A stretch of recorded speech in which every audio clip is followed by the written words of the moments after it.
It's time to accelerate. Hi, I'm your host, Andy Paul. Join me as I host conversations with the leading experts in sales, marketing, sales automation, sales process, leadership, management, training, coaching, any resource that I believe to help you accelerate the growth of your sales, your business, and most importantly, you. Hello, and welcome to Accelerate. Joining me on the show today is Libby Gill. She's an executive coach, author, speaker, CEO of Libby Gill and Company. Libby, welcome to Accelerate. Thank you, Andy. Happy to be here. Well, so take a minute, introduce yourself. That was a fairly skeletal introduction. Tell us a little bit about what you do. Okay. Well, I started my career in Hollywood. I worked in the studios for, almost 20 years, my whole first career. I started in the PR department of a company that had been founded by Norman Lear, who's really a legendary TV guy. Yes. And thinking, wow, what a great opportunity working in this small, mid-sized company and, great chance to get your hand into everything. And then that company was very quickly purchased by Columbia Pictures and then Coca-Cola and then Sony. And I have found chaos is very good for opportunity. So I just kept raising my hand. And in 5 years, I went from being an assistant in the PR department of Norman's company to being vice president of publicity, advertising, and promotion in Sony's worldwide television group. Wow. So raising my hand and thinking, well, I'll just figure that out later, served me very well. And I went on from there to Universal and Turner Broadcasting, where I headed up public relations, corporate communications, and then decided, I've kind of done that. I've worked on a million different shows. I was always on the TV side of the business, and decided I would do what I loved the most, which was helping people succeed. I always had the biggest, youngest, greenest staff at the studio, and my job, as I saw it, was to turn them into leaders, and that's what I love doing. So coaching was a relatively new field at about that time, and I thought, that's got my name on it. I think I'm going to do that. So I studied up and took my skills that I had learned in the corporate world and became a first-time entrepreneur in my mid-40s. Fantastic. Right? Yeah, it's been fun. It's 16 years now, so something worked. Yeah, something worked. Yeah, that's why I'd say I'm like you. I've had my business for 16, almost 17 years now, and I would never have thought necessarily when I started that'd be the the longest duration job I've had. So I love the boss. Yeah, I'm getting there now. I've just about caught up with my time in the corporate world. Yeah, so very interesting. Yeah, right.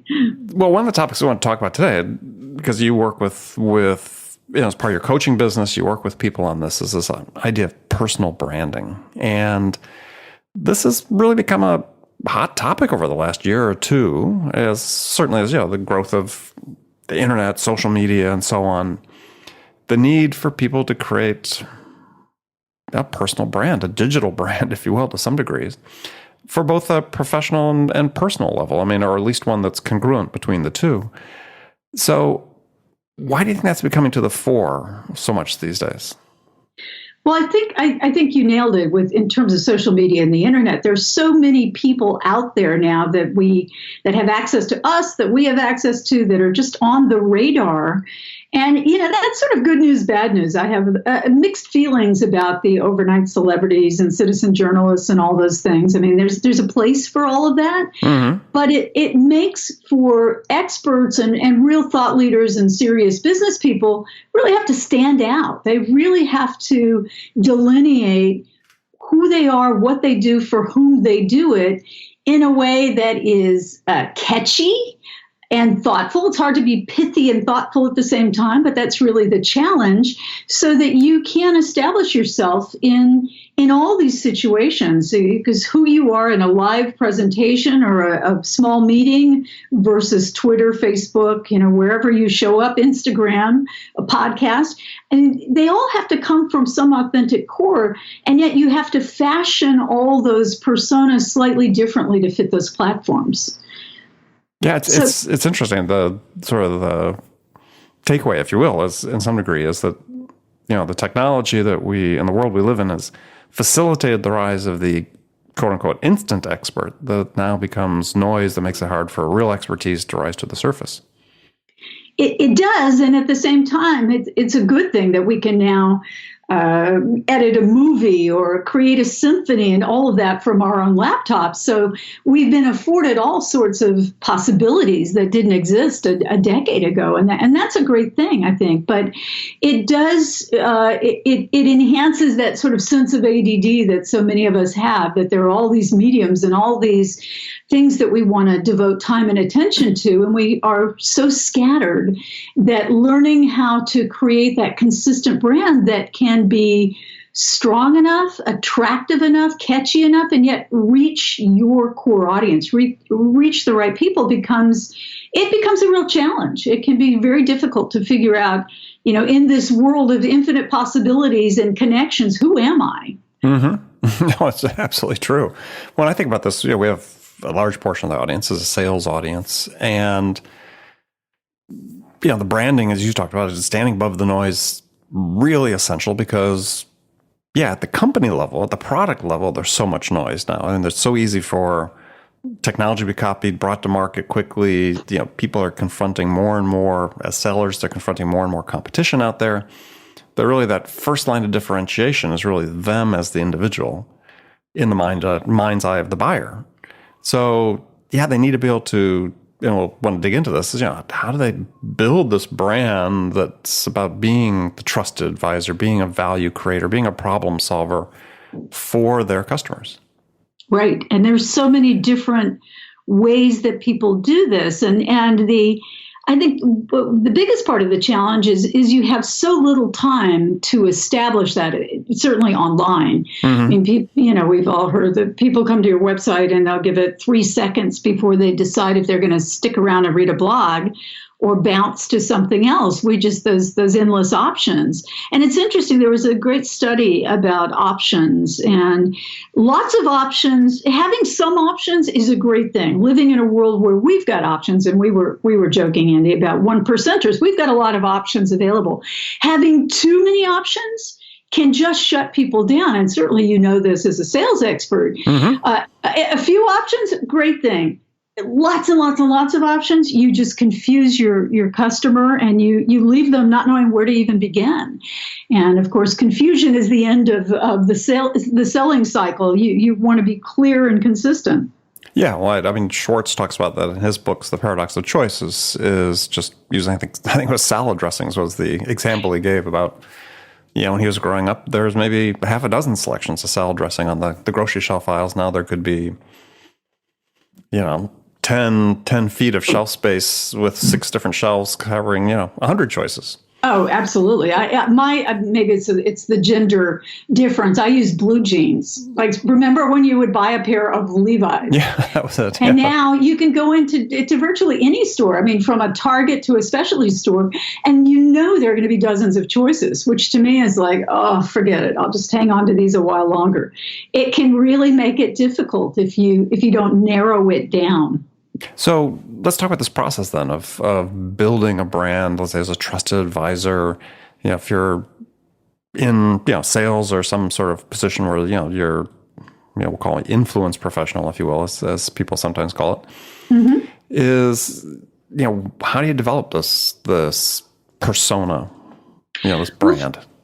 But it's interesting. I think that the closer you come to your own truth, the kind of warts and all who you really are, the more interesting your brand becomes.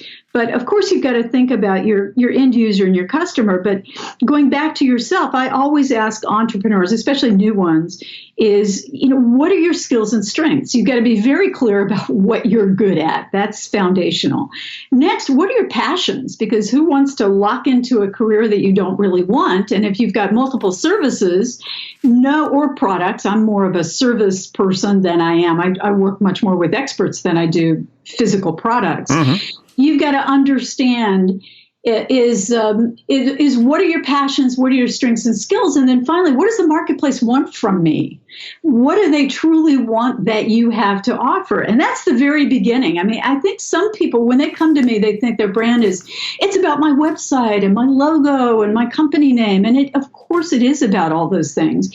But if you haven't nailed the who am I? What do I do? How do I deliver it? And who is my ideal customer first? It's really hard to express your brand in a meaningful way. But let's assume you've nailed that. You've got that. Then it becomes looking at, how do you make those expressions of your brand? And everybody's got their version of the elevator pitch. I tend to think of your value statement. What is it I do for others? And if you can very simply fill in the blanks of, my name, because we all get that question that we think is not coming, but whether you're sitting next to somebody on an airplane or you're at a conference, somebody, if not many people, are going to say, so what do you do? Mm-hmm. And even though we know it's coming, many of us sort of stumble over that. And we've got to be able to clarify that value very quickly without being too clever and too cute. I think sometimes people sacrifice clarity for cleverness, and that never works. I had a client who was essentially a web designer developer who had some online venturist, this long, wordy, overly clever title. And at the end of the day, he was a web guy. And had he said, I'm a web guy, it would have made a lot more sense to a lot more people. And granted, there are a lot of people that can claim that. So we had to sort of venture on and get into what did that mean for him and how was it different? And actually, he had a great sort of secret sauce to that because he was a web guy who could design and develop your site. But his slogan that he would get into later, and as a coach, I always listen for what's something different? What's something unique? What's something I haven't heard 1,000 times? And this guy would say, without all the other elements, the SEO and the searchability, your site is a billboard in the woods, meaning nobody's ever going to find you. And that was one thing he had discovered as a web designer that people just didn't take into account. They wanted this great site. They wanted it to mirror sort of the look and feel and who they were, whether it was artsy or hard hitting or hip or, a very solid citizen sort of a look and feel. But they didn't really think about how am I going to be found? And for him, that was what really propelled him forward, that he educated his customer on the next step beyond having that great website. So brands should be very forward looking. They're not positioning you for what you're doing yesterday and not even today. They take you and your customer to where you're going next. And I think when people think about that future focus, because our world it's turning very rapidly, and however you feel about where we are in the world today, its change is our only constant. And one thing I talk about when I go out and present, and I work with a lot of Fortune 500 companies as well, is that the process of change itself, the nature of change is changing. It's more persistent, it's more rapid, it's more complex, it's more complicated than ever. So our brand has to address that. And when you say we're influencers and problem solvers, you've got to nail in about 5 seconds, what is the problem you solve? What is it that you do for other people? And how quickly you can come to that. And then the style, because there could be there's a gazillion coaches out there. And what is it they do that's different from what I do? Or podcasters, what do you do that's different? And your brand is so readily apparent because even though you've got offshoots, it's all about the sales process. And it's all the variations, and they're endless, really, but it all comes back to sales. And I'm not the one to quantify or qualify your brand, but when I look at it, as long as you say nice things, that's good. Yeah, right, exactly. Well, there's a great quote from Jeff Bezos, of course, the founder of Amazon, who says, your brand is what people say about you behind your back. Mm-hmm. And I think there's a lot of truth in that because your brand is really, you've got one. And this is one thing, particularly in personal brands. It's not that you have to reach for it or create it. You've pretty much already got one, and it is what people feel and think and say about you. But it's up to you to hone and craft and refine and massage that brand as opposed to letting other people do that. And with the digital world and all the social expressions, if you don't take control of that by design, then it will just be assigned to you by what people say. By default, you'll be given a brand. And I don't think anybody wants that. No, that's not the outcome you want. When I think that when I was sort of writing a note as you were talking, it's like, yeah, your elevator pitch, but it's almost like, you're coming up with a metaphor. Mm-hmm. If you have a really succinct metaphor, and you talk about, a website without SEO is like a billboard in the woods. Right. That becomes pretty powerful, right? Mm-hmm. It seems like that's what you're really, to some degree, you're really trying to boil it down to. Right. Is, put the thought in to say, okay, and you can almost call it a slogan, I guess, but it becomes your story. Well, it's your story. I think it's and slogans are powerful. I mean, we all know, just do it, and diamonds are forever. And, sometimes when I speak about branding, I'll throw those logos up and ask people for the slogan. And it's, they remember it. You hear that enough, and it's catchy, and it's interesting to find out the story behind those logos. But your brand is really your backstory. Is why do you have this passion? Why do you care about this? Why does it speak to you? Because that's really important. And then the front story is really, what do you do for other people? And when those are married authentically, your backstory and your business story overlap, and they're truly one, then it makes sense to people. I mean, that's one reason I talk about branding is capturing the mind share. It's really about getting into somebody's head and heart. And it's for me, and I'm not an SEO person, or I know enough to be dangerous, but I'm no expert in those areas. It's about emotional connection, and that's to me what a brand is. And it's so fascinating. In the past, businesses relied so much on tools like customer surveys and, people standing at the airport with the clipboard asking you questions, or when you come out of a movie, a focus test, that sort of thing. That's how we looked at how they made consumer decisions and how those decisions formed habits over time. But now we've got all this great brain scanning equipment and MRIs and all these things that researchers can really peek inside somebody's brain. And what they've discovered in this sort of this neuromarketing science is that people feel first and think second. Oh, yeah. And of course, it's Absolutely. no surprise. That's how we've stayed alive. That's how we've got our fight or flight syndrome, all of those things. But it goes a step further in terms of marketing. So your consumers may say that they prefer Diet Coke, but their brain and the scans really show that they like Pepsi. And so we've got to take into account that this whole brand process is education, and that we're first appealing to the heart, because if you don't get people on that feel first, that emotional basis, you're not going to get to the business level. Yeah, and that's what really, and especially in a business-to-business sales environment, I mean, this is really so critical, and I've written about this in both my books so far, is that it's that first moment that you actually encounter somebody, that the perceptions are being formed, and they're being formed at a subconscious level. I mean, I think the scientists call it precognitive processing, where you're forming a perception of someone without even being aware of it. And Right. it takes place within a quarter of a second. Right. So that's pure emotion right there. Pure emotion, and brands that everybody cites, like Starbucks and all the Apple and all the sites, all the big brands that do this very well, have this deep understanding of that connection. I mean, Starbucks for years has said it's not about the coffee, it's about the community. But one thing, and of course that's true, and they've built this cafe community in the U.S. that didn't really exist here. And now, interestingly, even though they've cloned it from European cafes and that sort of thing, Starbucks is taking over in some of those areas as well. But one thing they do so well from the get-go is sort of a multi-sensory 360 kind of brand, so that the Starbucks logo now is recognizable by toddlers. That mermaid, they may not even know that it's a mermaid on the brand. You really have to look at it. It's sort of like the McDonald's arches.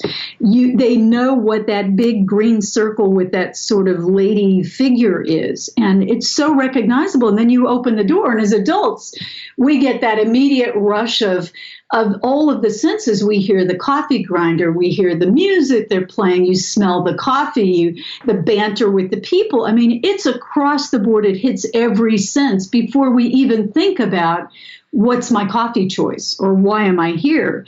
It's that feel good moment. Now, if you don't like coffee and you don't like that smell or that noise, you opt out. And that's also in the sales process, as you know, Andy, you don't want to spend time with somebody who's not a customer. You want them to turn around and walk away, to go to the coffee bean or their neighborhood. Or if you're a salesperson, you walk away from them because they're not a prospect, right? Right, exactly. So it's really identifying, establishing, and then seeing if your brand hits on all those multiple levels. And that to me is that mind share piece that has to happen before market share is going to happen. You can't say, I'm going to go after this customer and hit them over the head with all of my fabulous skills and benefits, which of course have to come in. But as you said, not until you've gotten past that first moment of connection.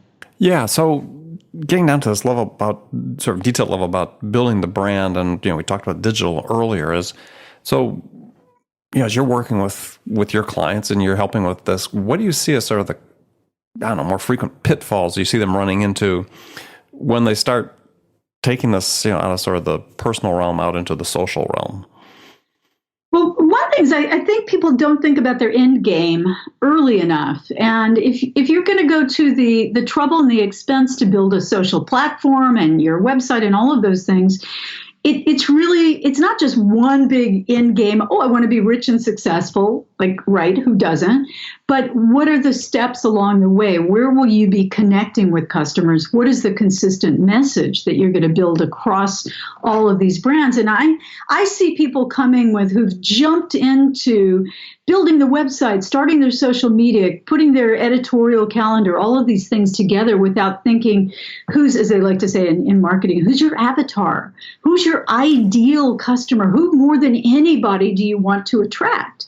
And then backing into how does every piece of your brand connect with that person? Because of course, it even though that first moment is critical, it doesn't mean somebody's going to buy your $5,000 or $25,000 program because they like the look or the sound of your voice or the homepage on your website. It is those multiple touch points. And at every one, I see people understanding that they've got to reach out on multiple occasions and in different ways. But I think at each touch point, whether that's a tweet or a conversation, a phone or direct mailing, which people don't do so much anymore, which is why it's attractive again, is that you've got to deepen the value. You've got to give something additional, occasionally something surprising, something people would pay for that you're offering for free. I mean, you've really got to shower your people with sort of love and information up front before you're going to get their trust and their loyalty, certainly. Well, do you find that there's difference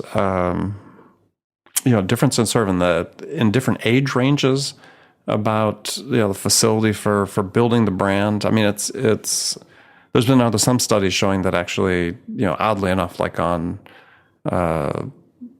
certain social platforms like LinkedIn and so on, the studies show that actually people sort of 45 and older actually were doing a better job of crafting their personal brand online because they understood it was about the personal relationships. I think LinkedIn does skew a little bit older because it's more for people who are a little bit more mature. Not necessarily. I mean, my son has a killer LinkedIn page, and he's a grad student. But it does make a lot of sense for older people. It's a lot about networking, professional networking, and job search. It's so much of that. But definitely there are things that appeal to. There are obviously a lot of younger people on Snapchat, Instagram, and some of the other, whatever pops up tomorrow that you and I haven't even heard of yet. Often younger people have. But one thing in my book, Capture the Mindshare, I did a lot of research on and found really powerful was that the mom community, which is very powerful online, there are tons of mom bloggers, and they're not just about parenting, they're about finance and fitness and everything else, health and wellness. And millennials, the youngsters, and I've got two of my own, they really look at what are you doing to save the world and the planet and other people. They want to know what your advocacy is. What do you do that's socially responsible and significant? And all things being equal, moms and millennials, and of course some other people as well, will choose the company or the individual that's making a deep contribution to society.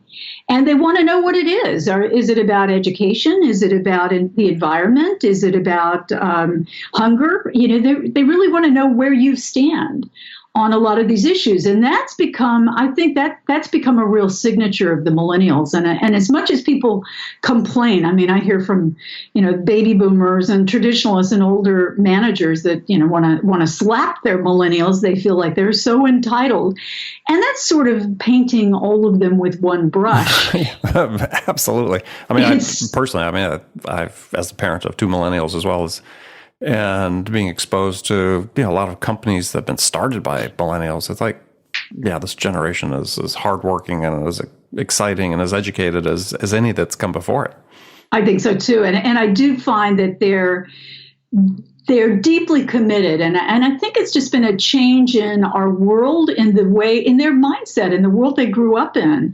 And millennials grew up with things like terrorism and ATMs, and God forbid you would get up to change the channel on your television. That's like, what our grandparents did. They can't even, I remember the first time I can't remember that. I don't know. Yeah, right. We were visiting a friend and my son said, "Mom, what's this?" And I thought, oh my gosh, what did he find? It was a typewriter. Yeah. And he was a little guy. It was a typewriter. He'd never seen an old-fashioned typewriter, which, of course, he immediately wanted because it's vinyl LPs have come back because there's this nostalgia that young people didn't grow up with. So there's a level of awareness. And again, it's you can't paint them all the same. Millennials are not all technical geniuses either. I mean, they certainly grew up with it. Being more adept at technology than many of us because it's been around since their infancy, but it doesn't mean they're all going to be coders. There are many that are interested in social issues or history or all sorts of other things that are sort of in the liberal arts sort of world than they are in the technology world. But there is definitely a mindset for social interaction, online interaction, for taking care of people and planet that doesn't necessarily exist with with older generations. Well, I think it's really an interesting point as you bring out in terms of social responsibility and as part of your personal brand is I mean, having a sincere passion for something that's other than yourself becomes important in the eyes of many customers. Yeah, it resonates with them. And one reason, several years ago, I switched on my company holiday cards and gift giving that I did.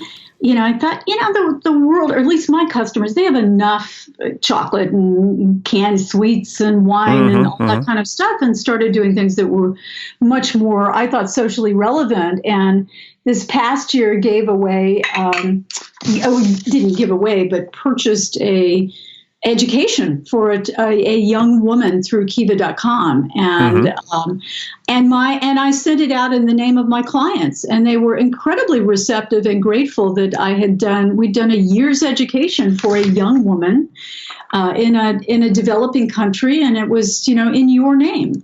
And people really responded to that. They were very appreciative, and not just the millennials, but people in general really had a great response to that. And I feel like we're living in a world where people want to know that you're making a difference, not just in your customer's life because they paid you and they expect you to do it, but on a broader scale, that's what you believe in and that's how you act. Yeah.